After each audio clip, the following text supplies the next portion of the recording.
What, you raised 3 kids. What are the top tenets that you adhered to in raising them? Give children the facts, they interpret the laws. If they're young enough and their brains are so neuroplastic, they're functioning in the theta and alpha. For the most part, all that information is going in unanalyzed, so it's encoded into the subconscious.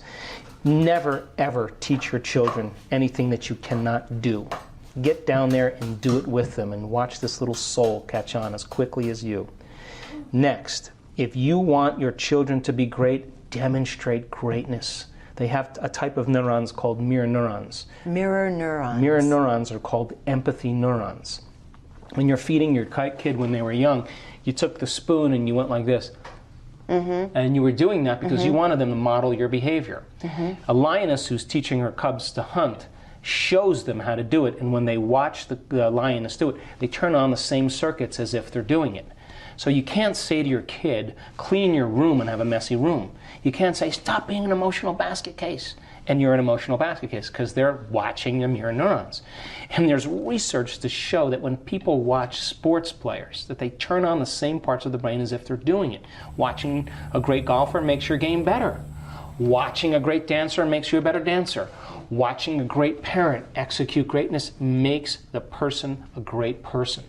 So then, mirror neurons, then, the fastest path to enlightenment as a parent or a grandparent is to demonstrate greatness with your children in every area of your life. And if you can't do it, get down on their level and say, I'm trying to overcome my own frustration and anger today.